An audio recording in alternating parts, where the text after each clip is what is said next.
오늘 어버이 주일입니다. 오늘은 주제 설교할 건데요. 우리 영상을 보고 설교 듣도록 하겠습니다.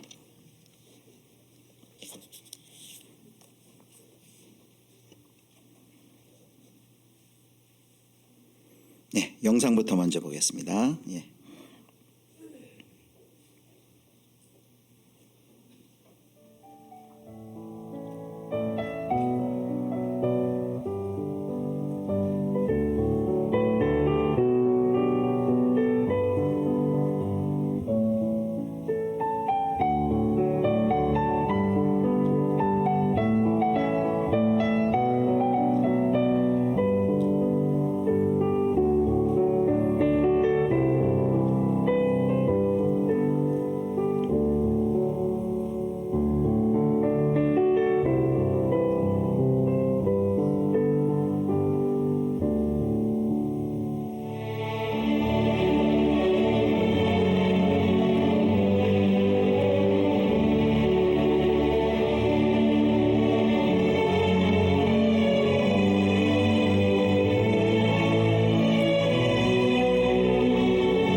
네, 방금 영상으로 본 것처럼 우리 부모님 세대, 우리 믿음의 선배 세대가 걸어온 믿음의 여정이 참 파란만장했죠. 어두운 그 일제 강점기를 지나 그리고 혹독한 6.25 전쟁의 시련을 통과하고 찢어지게 배고픈 또 보릿고개를 넘어서 밤낮없이 일해야만 했던 경제개발 시기를 통과하고 젊은 시절에 주님을 꼭 붙잡고 가정을 지키고 또 교회를 세우고 또 나라를 위해 일하고 기도하고 헌신했던 지금의 우리 부모님 세대들이 있었기 때문에 오늘 우리가 이렇게 안온하게 신앙생활 할 수 있는 것 같습니다. 그 우리 부모님 세대 믿음의 선배님들의 그 수고와 헌신에 경의를 표하고 또 존경하며 감사의 마음을 전하고 싶습니다. 우리 하나님께 감사드리고 우리 귀한 분들 우리 박수로 한번 감사하겠습니다. 감사드립니다. 오늘은 어버이 주일이고 그래서 특별히 어떻게 우리 노년의 어버이 세대가 더 주 안에서 이렇게 건강하고 풍성한 노년을 함께 보낼 수 있을지, 그리고 교회는 그것을 위해서 무엇을 할지를 함께 생각해보는 시간을 가지려고 합니다. 현재 우리 사회에 가장 중요한 두 가지 특징이 있다면 그것은 하나는 저출산이고 하나는 고령화의 문제입니다. 저출산의 문제, 전 세계 중에서 모든 나라 중에서 가장 최저 수준이죠. 이 저출산 문제로 인해서 학령 인구가 감소하고 또 그로 인해 다음 세대의 한국교회 다음 세대 위기로 또 이어지고 있습니다. 또 다른 한편 이제 사회의 큰 특징 중에 하나가 이제 고령화 문제입니다. 의료가 워낙 발달하고 특별히 K 의료가 너무나도 발달하고 그리고 과학기술 또 생활여건 개선 등으로 평균 수명 또 그것은 물론 이제 건강 수명까지 매우 증가하였습니다. 한국인의 기대 수명이 1970년에는 얼마였는 줄 아십니까? 70년에는 기대 수명이 62.3세였습니다. 그런데 약 50여 년이 지난 2023년 통계에 의하면 83.5세로 약 21년이 늘었습니다. 이 수치는 OECD 나라 중에서 3위에 해당됩니다. 스위스, 일본에 이어서 우리 한국이 장수국가인 것이죠. 기대 수명을 남녀로 분류하면 여성들은 더 이제 남성들보다 기대 수명이 더 깁니다. 남성은 80.6세인데 여성은 이제 86.4세입니다. 그래서 보통 노년이라 그러면 이제 법적 기준에 따라 이제 만 65세라고 하지만 이제는 더 이상 사회적인 시각도 65세를 노년기가 시작되는 기준으로 보지 않는 그런 시각이 다수를 차지합니다. 그런데 이렇게 수명이 길어지면서 늘어나면서 이제 우리나라는 세계에서 그 유래를 찾기 어려울 정도로 빠르게 이제 고령화를 경험하고 있습니다. 작년 2024년 7월 10일 통계청 주민등록 인구 등록 자료에 의하면 우리나라 65세 이상 이제 노인 인구가 1,062만 명으로 전체 인구의 19.5%라고 합니다. 그런데 보통 고령화율이 20%를 넘으면 초고령화 사회라고 하는데 작년에 이제 19.5%여서 전문가들은 올해 우리나라는 20%를 넘어가는 이제 초고령화 사회로 진입을 하게 되었다라고 말하고 있습니다. 우리 한국교회의 고령화율은 어떨까요? 작년에 말에 나온 한국교회 트렌드 2025년 조사에 의하면 한국교회의 고령화율은 41%입니다. 그러니까 전체 교인의 41%가 65세 이상입니다.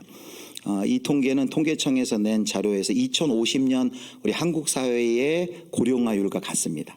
그러니까 한국교회는 이미 2050년 수준의 고령화율을 보이고 있는 것이죠.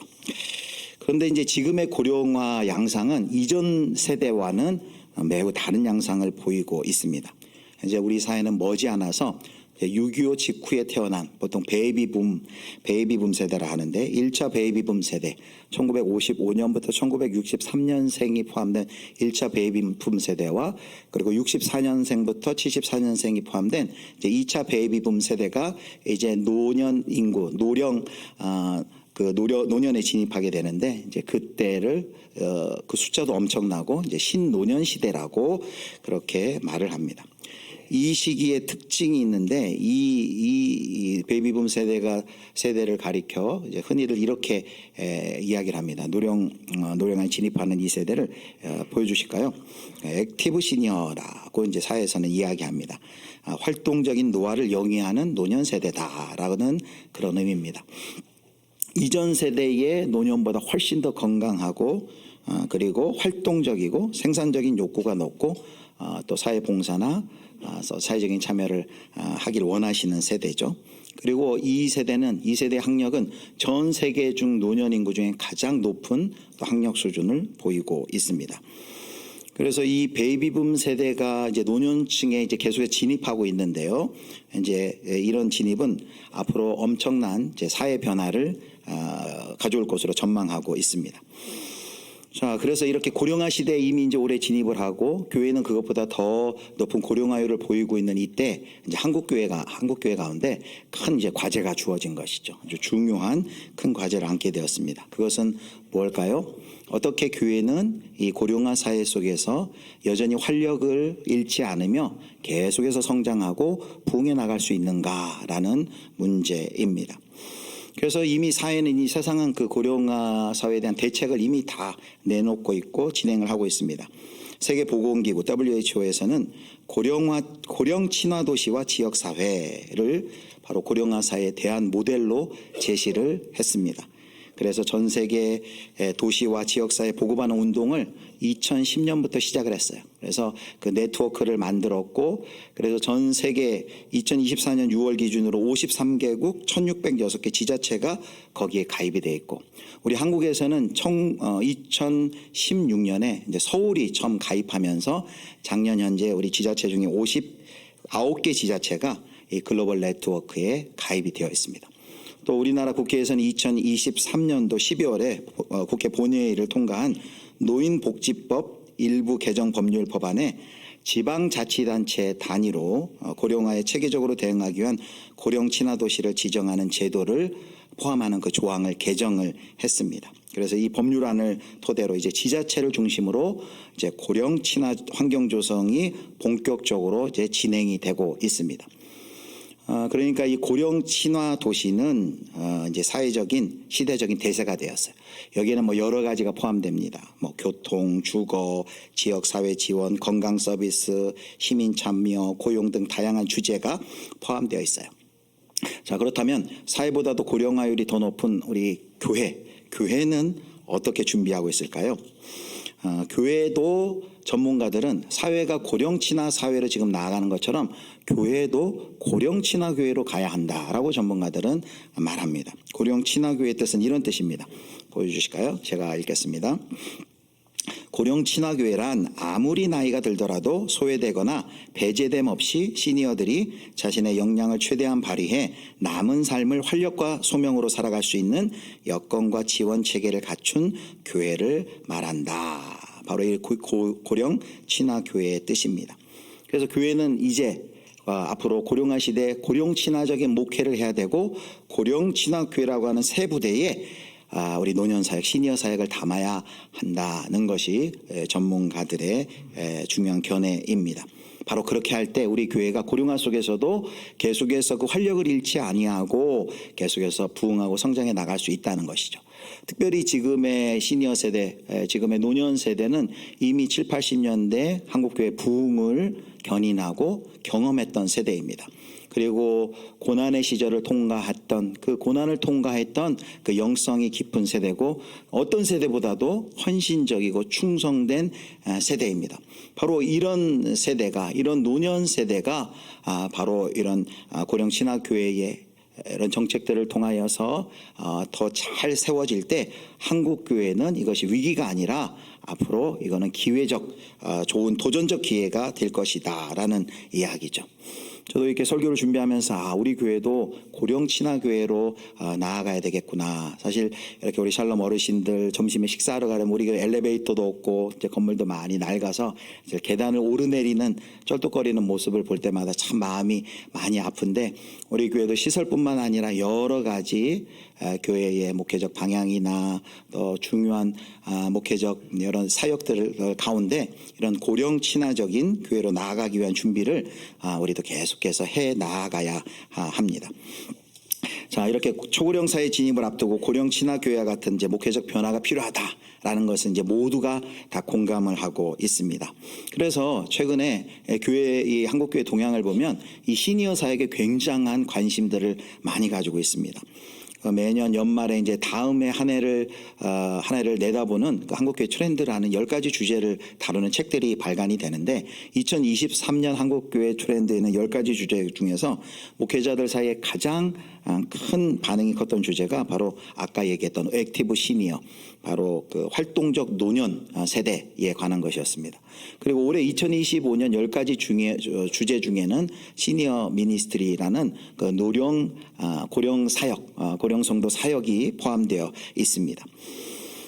그래서 최근에 이런 교회들 또 큰 교회들, 특별히 분당의 할렐루야 교회 이런 교회를 중심으로 여러 가지 시니어 사역들의 정보를 서로 공유하고 또 자료를 나누고 이렇게 함께하는 연합하는 사역들이 막 일어나고 있어요. 올해 3번째로 그 부흥회도 있는데 이제 다음 주에 부흥회 있는데 우리 또 샬롬의 목자님들은 또 거기에 이제 같이 또 참여를 하려고 있습니다. 사실 지금까지 이 고령 인구에 대한 목회적 관심이 굉장히 빈약을 했고요. 그리고 적극적인 목회가 이루어지지 못했던 것이 사실입니다. 그런데 이제는 고령 사회로 진입해서 이제 교회가 더 이상 이전과 같은 방법을 머물러 있어서는 안 된다는 거죠. 조금 관심 있는 교회가 이제 하는 사역이 뭐냐면 이제 경로대학이나 효도관광과 같은 프로그램들입니다. 그런데 전문가들은 이제 그것도 좋지만 이제 거기에 머물러 있어서는 안 된다는 것이죠. 그럼 교회가 앞으로 고령 친화 교회가 되기 위해서는 어떻게 나아가야 되느냐? 바로 우리 다음 세대 영아부, 유치부, 유년부, 초등부, 중등부, 고등부처럼 다음 세대 부서가 있고 교회 교육이 진행되는 것처럼 우리 시니어 세대, 노년 세대를 대상으로도 이런 교육 목회가 이루어져야 한다라고 강력하게 주장을 하고 있습니다. 그래서 이제 노년 세대들이 그냥 은퇴하면 이제 소명이 끝이고 단순히 이제 마지막을 기다리고 정리하는 시대가 아니라 은퇴 후 인생 3막을 향한 하나님의 새로운 비전과 계획이 있음을 알게 해야 되고, 그리고 이제 의미 있는 노년을 보낼 수 있도록 전인적으로 건강하고 또 의미 있는 노년을 보낼 수 있도록 이런 교육에 힘써야 한다는 것이죠. 그래서 필요한 것이 뭐냐면 이제 성경적인 노인상을 정립하는 것이 그 중에서도 가장 우리 가운데 필요한 일입니다. 새로운 노년상을 갖는 것이죠. 사회에서 말하는 그런 노인상이 아니라 성경이 말하고 있는 노인상을 갖는 것이 너무나도 중요합니다. 우리 가만히 있으면 우리 사회에서 지금 이야기하고 있는 것들은 뭐냐면은 고정관념에 기반한 연령주의로 인해서 노령화, 나이 들음에 대해서 굉장히 부정적이고 갈등을 추구하는, 갈등을 일으키는 그런 견해들이 주변에 팽배해 있습니다.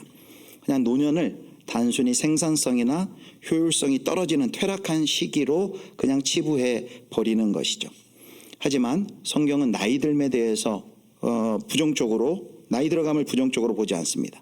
오히려 성경은 나이 들미 아름다운 성숙한 노령화를 오히려 아름답고 성숙한 노령화를 지향하고 하나님이 창조하신 자연스러운 시간의 흐름에 순응하는 시녀의 모습을 아름다운 모습으로 축복하고 있습니다. 성경은 노년을 지혜와 경륜의 시기라고 묘사합니다. 레위기 19장 32절 말씀 우리 같이 보겠습니다. 레위기 19장 32절 너는 샘머리 앞에서 일어나고 노인의 얼굴을 공경하며 내 하나님을 경외하라. 나는 여호와니라. 샘머리가 아니고 샌머리죠. 흰머리, 샌머리 앞에서 노인을 공경하라는 것이고 그것이 하나님을 경외하는 것과 연결이 되고 있습니다. 그 태도와 직결되고 있어요. 또한 잠언 16장 31절 말씀 우리 같이 읽겠습니다. 백발은 영화의 면류가 아니라 공의로운 길에서 얻으리라. 바로 노년을 의로운 삶의 결과로서의 영광으로 묘사를 하고 있습니다. 또 노년을 하나님 앞에서 열매 맺는 시기다라고 말합니다. 오늘 본문 말씀인데요. 시편 92편 14절 말씀 우리 같이 읽겠습니다. 의인은 종려나무같이 번성하며 레바논의 백향목같이 성장하리로다. 이는 여호와의 집에 신겼으며 우리 하나님의 뜰 안에서 번성하리로다. 14절 그는 늙어도 여전히 결실하며 빛이 청청하니. 오늘 요절이기도 하죠. 14절 그는 늙어도 여전히 결실하며 진액이 풍족하고 빛이 청청하니. 단순히 하나님께서 건강한 노년을 약속하신 것이 아니라 여기 진액이 풍족하고 빛이 청청한, 이제 푸르고 푸른 것이 청청한인데 삶은 무엇입니까? 여전히 하나님 안에서 열매 맺고 타인에게도 선한 영향력을 미치는 노년이라는 것이죠. 은퇴했다고 해서 사명이 끝나는 것이 아니라 바로 하나님 앞에서 지금이야말로 이 노년의 시기는 정말로 열매 맺을 시기, 결실할 시기다라고 말하고 있는 것입니다. 따라서 지금 교회에서는 바로 이 성경적 관점, 기독교 관점에서의 나이듦의 의미를 알리고 그리고 우리 시니어 세대를 향한 시대적 사명을 교육하는 훈련이 절실히 요청됩니다. 바로 그렇게 될 때 우리 한국교회가 이 고령화 사회 속에서 계속해서 활력을 잃지 않고 계속해서 부흥을 해 나갈 수 있다라는 것이죠.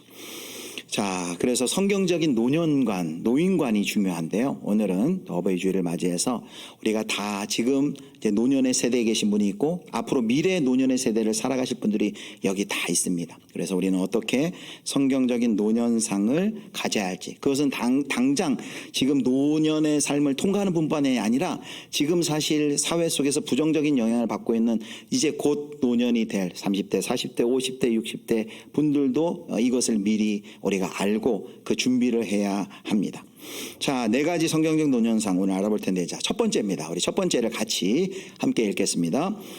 새로운 비전과 사명을 품은 꿈꾸는 자다. 이것이 성경이 말하는 노년상입니다. 새로운 노년상. 새로운 비전과 사명을 품은 꿈꾸는 자다. 과거의 노인에 대한 이해는 무엇이었습니까? 사회와 생활 일선에서 물러나서 그냥 인생을 정리하는 시기, 죽음을 준비하는 시기로 이해했습니다. 노년기를 신체적인 능력이나 사회적인 위치, 지적인 변화, 관계 축소 등 쇠퇴가 일어나는 시기로만 그렇게 치부했습니다.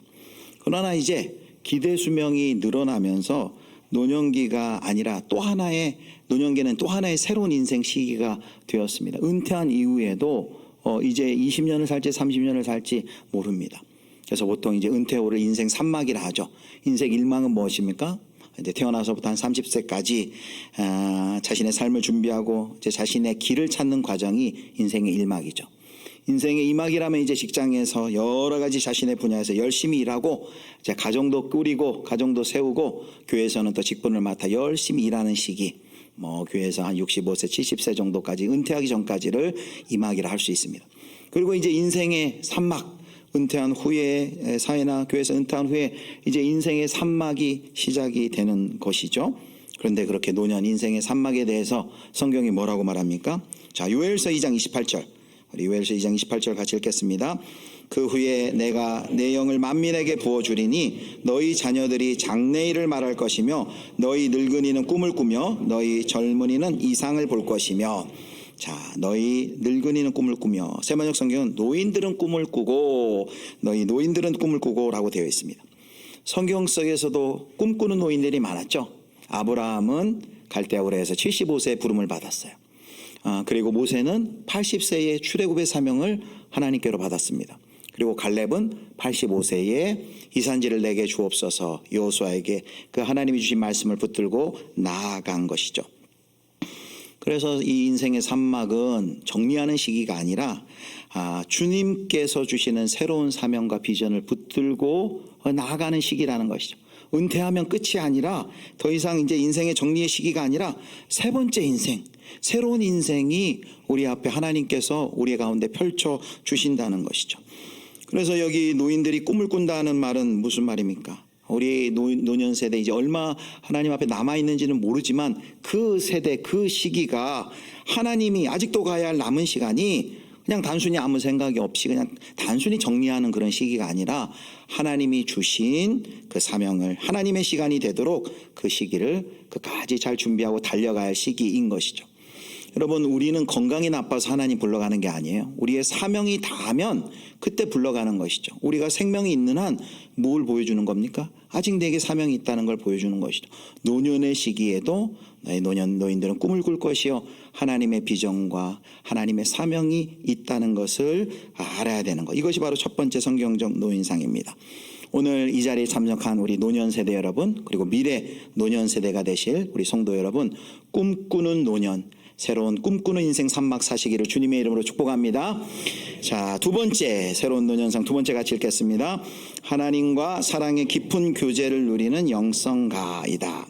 자, 노년기는 하나님과의 관계가 그 어떤 세대보다도 더 깊어지는 시기가 바로 이 노년의 시기입니다.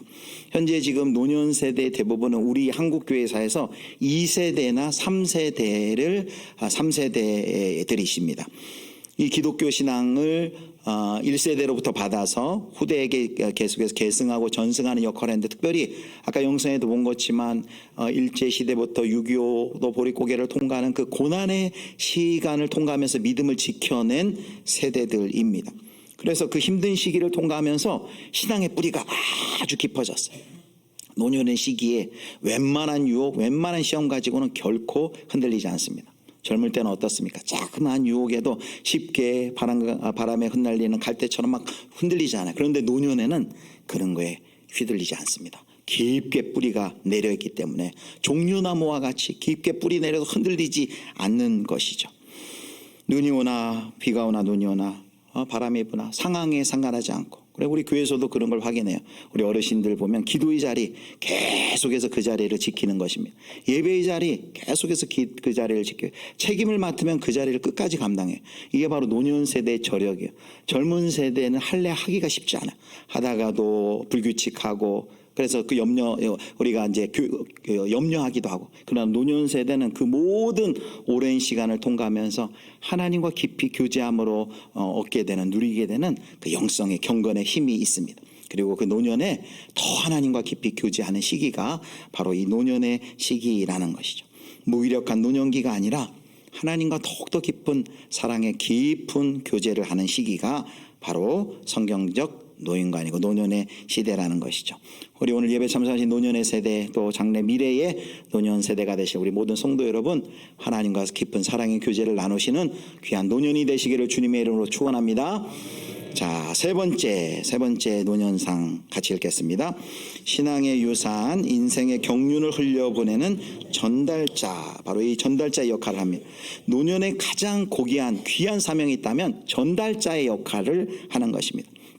평생 동안 붙들었던 그 하나님의 말씀, 평생 동안 해왔던 그 기도, 평생 동안 불렀던 삶으로 불렀던 그 찬양을 우리의 신앙의 후손들에게 그냥 지식으로가 아니라 삶으로 전달할 수 있고 해줘야 할 귀한 사명이 우리 노년 세대에 있는 것이죠. 여러분, 이 사진 많이 보셨을 거예요. 이 사진 한번 보여주시죠. 기도하는 어머니 모습. 이거 보신 적이 있죠? 유명한 사진입니다. 마룻바닥. 예전에 우리 장성교회도 장성교회 시대 다 마룻바닥, 저희 고향교회도 다 이렇게 마룻바닥이었어요. 이 사진 한 70년대 중반의 사진이라고 합니다. 흑백에 바른 사진. 무릎 꿇고 뒤에 아기를 업고 엄마가 간절히 기도를 하고 있죠. 그 앞에 또 아이가 한 명이 그 기도하는 모습을 보고 있습니다. 그 앞에 놓여있는 성경책 보셨습니까? 다 이제 낡아 빠진 그 성경책 앞에서 기도하고 있습니다. 이 사진은 유명한데 이게 도대체 어떤 사연이 있는가 잘 몰랐는데 설교를 준비하면서 이렇게 좀 검색을 해보니까 이 사진의 그 등에 업힌 이 아이의 외삼촌, 그러니까 이 기도하는 부인의 오빠인지 동생분이 쓴 글을 이제 찾아 읽게 되었어요. 여기 나오는 이 주인공은 조은숙 전도사님이라고 이제 평생 이제 전도사 하시다가 이제 정년 은퇴하신 분이고, 은퇴하신 분이라고 합니다. 현재 한 76세 정도 되셨다고 하는데, 여기 등에 업힌 아기가요, 지금 어떻게 됐냐면 지금 이제 중동에 이슬람권에 선교하는지 이제 나라와 이름을 밝히지 않았는데 17년 동안 지금 선교 사역을 하고 있다고 합니다. 이 부모님의 기도를 받고 어머니의 기도를 받은 믿음의 자녀가 다 그 신앙의 유산을 받아들고 또 그 길을 이어서 가고 있는 것이죠. 우리 아까도 나의 사랑하는 책 그 찬양도 했지만 그 가사에 나의 사랑하는 책 비록 헤어졌으나 그 어머니가 읽던 그 헤어진 성경책을 보고, 그리고 어머니가 읽으면 눈물 많이 흘린 거 지금까지 기억합니다. 그 어머님의 믿음의 신앙생활하는 모습을 자녀들이 후손들이 보면서 그 신앙을 계속해서 계승해 나가는 것이죠. 이 시대 과학이 발달하면서 진리에 대한 의구심이 크고 그리고 신앙이 흔들리는 많은 젊은 세대가 있어요. 누가 이들을 붙잡아 줄 수 있습니까? 바로 고난을 통과한 우리 노년 세대의 우리 신앙의 선배들이 바로 그 기독교의 진리가 그냥 단순한 머리로 하는 지식이 아니라 참 살아있는 진리이고 삶으로 경험하는 진리라는 것을 우리 어른 세대와 바로 부모님 세대가 그들에게 신앙을 전수하고 계승해 줄 수 있는 것이죠. 어디 신앙뿐만이겠습니까? 우리 노년 세대가 가지고 있는 그 인생의 여러 경험과 경륜, 그 지혜는 비록 청년들처럼 그렇게 활동성이 신체 기능은 떨어지지만 청년들이 결코 가질 수 없는, 결코 청년들에게서는 얻을 수 없는 인생의 깊은 지혜와 경륜과 경험을 바로 후손들에게 전달해 줄 수 있는 전달자의 역할, 바로 이것이 성경적인 바로 노인상이라는 것이죠. 우리 사랑하는 우리 성도 여러분, 노년 세대 여러분, 앞으로 또 미래 노년 세대가 될 우리 성도 여러분, 앞으로 이렇게 신앙과 또 우리 인생에서 쌓은 귀한 지혜와 경륜을 다음 세대에 전달해주는 전달자의 역할을 잘 감당하실 수 있기를 주님의 이름으로 축원합니다. 이제 마지막입니다. 마지막은 네 번째 같이 읽겠습니다. 세대와 세대를 믿음으로 이어주는 연결자이다. 이 관계에 관한 이야기인데요. 우리 노년 시대에 이제 관계망이 급격히 이제 축소되기 쉬운 시대입니다. 왜냐하면 직장에서도 은퇴하죠. 자녀들은 독립해 나가죠. 건강이 악화되고 배우자는 또 이렇게 사별할 수 하는 시기입니다. 그래서 사회적으로 고립과 정서적인 고독을 초래할 수 있는데요. 그런데 이렇게 부정적인 면만 보는 것이 아니라 성경적으로 보면은 노년기는 단순히 단절과 축소의 시기가 아니라 관계를 재정의하고 그리고 새롭게 확장할 수 있는 오히려 관계 회복과 확장의 황금기다라는 것이죠. 왜 그렇게 얘기할 수 있느냐? 자, 젊은 시절에는 관계를 어떻게 맺습니까? 효율을 가지고 맺어요. 나에게 이익이 돼야 맺어요.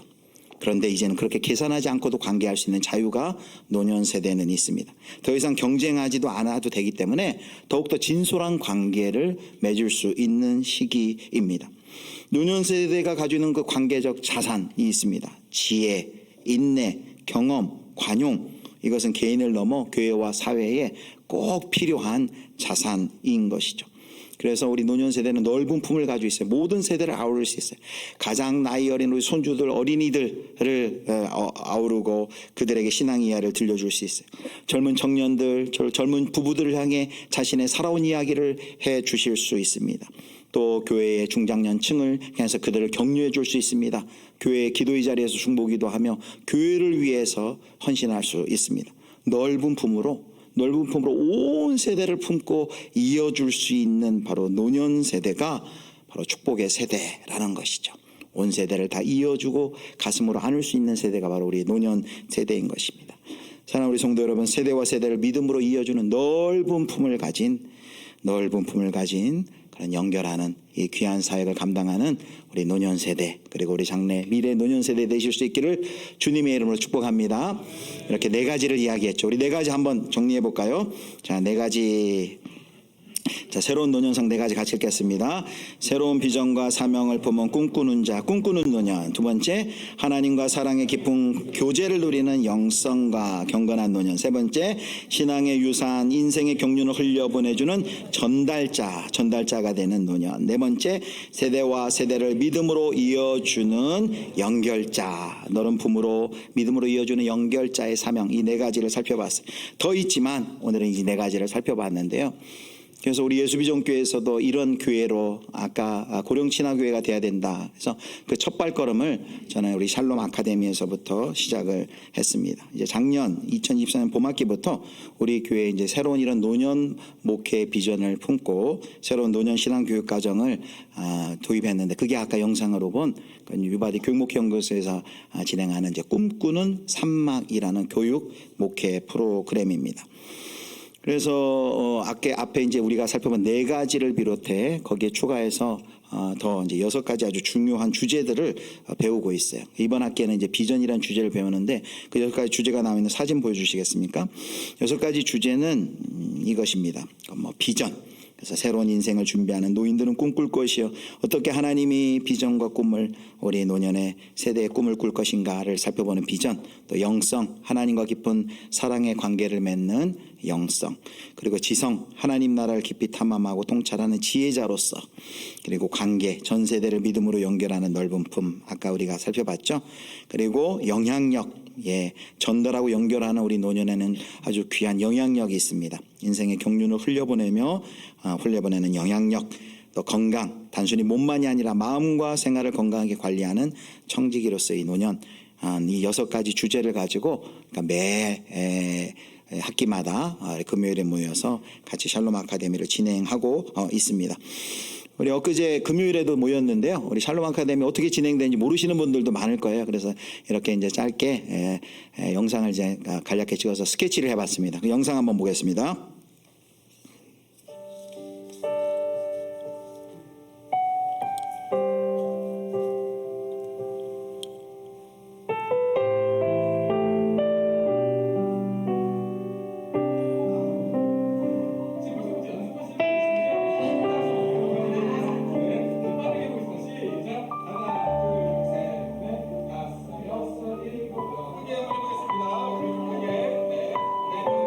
우리 천천히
네, 이 영상을 만들면서 좀 걱정이 생겼어요. 야, 이 영상이 나가면 이제 물밀듯이 우리 어르신들 금요일에 샬롬 아카데미 오실 때는 어떡하나 걱정 안 해도 됩니다. 우리 스태프들이 만반의 준비를 하고 있으니까 여기에는 두 종류밖에 없어요. 이미 샬롬이시거나 앞으로 샬롬에 들어오실 분들이에요.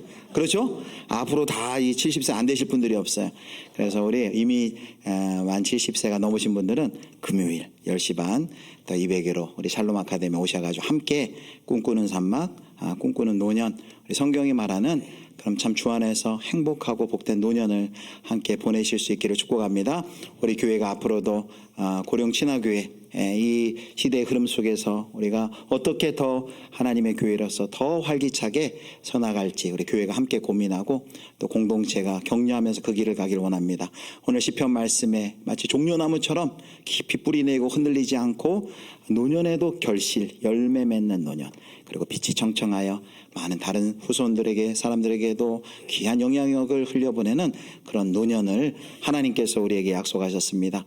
저와 여러분 이 자리에 있는 우리 모든 우리의 노년, 우리 어버이 세대뿐만 아니라 또 함께 그 신앙의 바톤을 이어갈 우리의 모든 우리 장년 세대들도 이렇게 꿈꾸는 자로 또 전달자, 영성가로 전달자로 그리고 넓은 품으로 우리 다음 세대 믿음을 이어주는 우리 귀하고 복된 노년의 삶 사실 수 있기를 주님의 이름으로 축복합니다.